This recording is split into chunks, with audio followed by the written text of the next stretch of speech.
12 मार्च की रात में थाना दुबग्गा क्षेत्र में ज्वेलर्स के यहाँ चोरी हुई, जिसका अभियोग 19 तारीख को थाना दुबग्गा में लिखा गया और एक दिन बाद ही उसकी गुमशुदगी भी लिखी गई, क्योंकि फर्रात के घर वालों ने बताया कि वो उस दिन के बाद से लौटे नहीं। इन दोनों चीज़ों के खुलासे के लिए 3 टीमें लगाई गई।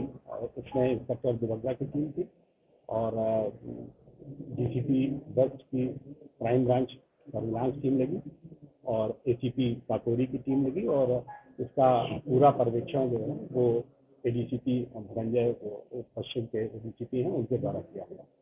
और काफ़ी प्रयासों के बाद जब ये टीम अपना प्रयास कर रही थी, इसी बीच 23 तारीख को एक डेड बॉडी झेला पुल के पास मिली, जिसकी पहचान बाद में जो सर्राफा जिनके यहाँ चोरी हुई थी, जिनका नाम रूप नारायण सोनी था, उसके रूप में थी। इसके बाद इन तीनों ने लगातार प्रयास करके सर्विलांस और मुखबिर और सीसीटीवी कैमरे का सहारा लेकर इसका अनावरण किया और इसकी अनावरण की शुरुआत उस चोरी से हुई।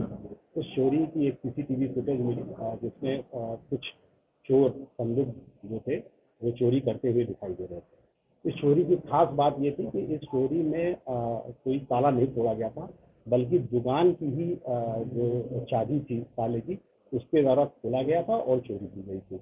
इससे ये स्पष्ट था कि कोई ऐसा है जो रूप नारायण सोनी को जानता है। इस बिंदु पर भी जांच जारी थी और जब चोरी करने वाले 3 संदिग्ध पकड़े गए और उनसे पूछताछ कड़ाई से हुई तो उन्होंने पूरी घटना को इकबाल किया और उनके द्वारा बताया गया कि उनकी जो नाबालिग मौसेरी बहनें हैं जिन्होंने कुछ सामान अपना दिसंबर 24 में रूप नारायण सोनी के यहाँ गिरवी पे रखा था और उसका कुछ पैसा भी उन्हें मिला था और उसके बाद उनको हर महीने कुछ ब्याज चुकता करना था।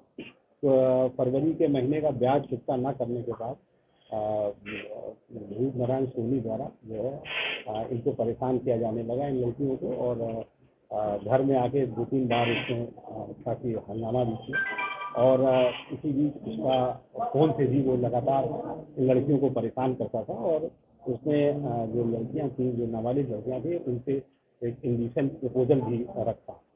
ये बात जो है वो इन लड़कियों ने ज़्यादा परेशान होकर अपने मौसेरे भाइयों को बताई।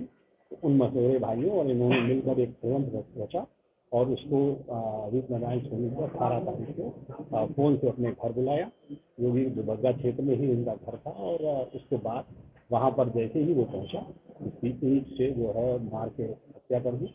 हत्या करने के बाद उसको जो है ये एक एम्बुलेंस में लेके झेला पुल गए और झेला पुल से उसको नीचे फेंक दिया और उसके जेब में जो चाबी थी, क्योंकि वो दुकान बंद करके सीधे आया था, उस चाबी से ले गए और चाबी से उन्होंने उसकी दुकान खोली और उसमें चोरी की और चोरी करने के बाद फिर ये लोग भागे। इसमें जो अभियुक्त आए इसमें गोलू और विनय 2 सगे भाई हैं और उनका मामा का लड़का है हंसराज और 2 नाबालिग अपचारी हैं जो भी उनकी मौसेरी हैं।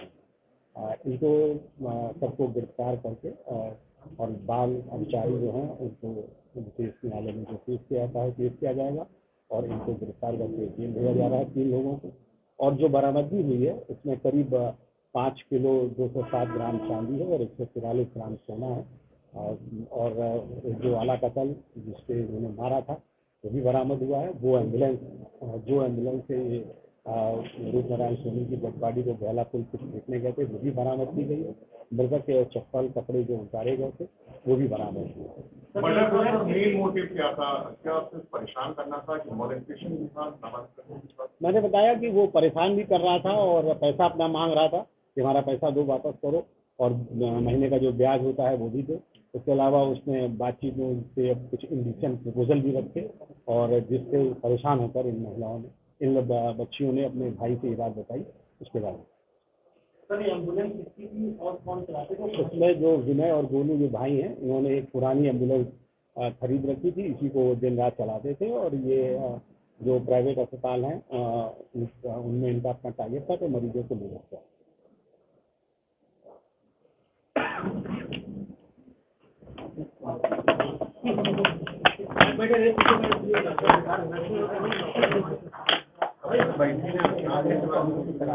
अठारह मार्च की रात में थाना दुबग्गा क्षेत्र में ज्वेलर्स के यहाँ चोरी हुई, जिसका अभियोग 19 तारीख को थाना दुबग्गा में लिखा गया और एक दिन बाद ही उसकी गुमशुदगी भी लिखी गई, क्योंकि फर्रात के घर वालों ने बताया कि वो उस दिन के बाद से लौटे नहीं। इन दोनों चीज़ों के खुलासे के लिए 3 टीमें लगाई गई और उसमें इंस्पेक्टर दुबग्गा की टीम थी और डीसीपी वेस्ट की क्राइम ब्रांच सर्विलांस टीम लगी और एसीपी काकोरी की टीम लगी और